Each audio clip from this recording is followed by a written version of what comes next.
Mən Nihat Eminliyin rəhbəri olaraq Kozar rayon Daşbulaq kəndində işləmişəm. Ay yarım 2 ay işləyəndən sonra məlum olub ki, burada pul söhbəti yoxdur. Mən 102-yə müraciət edərək Kozar rayonu polis şöbəsinə müraciət eləmişəm, 102 xidmətdə. Orada da işimə baxılmayıbdı. Ondan sonra mən gəlmişəm Xan kəndinə. İşçilərlə bərabər. İşçilər də elə bilirlər ki, mən pulu alıb yemişəm. Mən işçilərlə bərabər gəlmişəm Xan kəndi nümayəndəliyinə. Eləmcəyin qabağında işçilərlə orada söz-söhbət olubdur. Nümayəndəlikdən heç kim sölə çıxmayıbdı. Ondan sonra mən məcbur olaraq, yəni özümü təsdiq edərək bildirmişəm ki, mən pul alıb yeməmişəm, eləməmişəm. Mən video müraciətlə çox qoymuşam. TikTok'a qoyulandan sonra 2-3 gün sonra Zabellənin rəhbəri Anar Məmmədov mənə zəhbirara müraciət etdi ki, Telman Kərimli nümayəndəlikdə Telman Kərimli müəllim mənə zəhbirov xahiş edib ki, o TikTok'u silinsin. Hatta 5 həftə bundan qabaq. 5 həftə olar.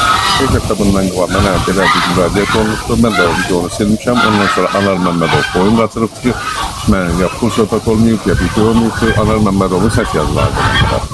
Yəni səs yazıları da məndə var. Ondan sonra 2 həftə gözləmişəm. 2 həftədən sonra təzədən girmişəm Səbuhi Hüseynovun qəbuluna. Səbuhi Hüseynov da mənə bildirərək deyibdi ki, get birinci günü girmişdim. Harsı yenə deyirəm, bir 2-3 həftə bundan qabaq girmişdim Səbuhi Hüseynovun qəbuluna. Səbuhi Hüseynov da mənə bildirərək demişdi ki, 5-ci günə qədər pul veriləcək. İndi budur, 3 həftədir, 4 həftədir, hər ikinci günü, 5-ci günü, ikinci günü, 5-ci günü.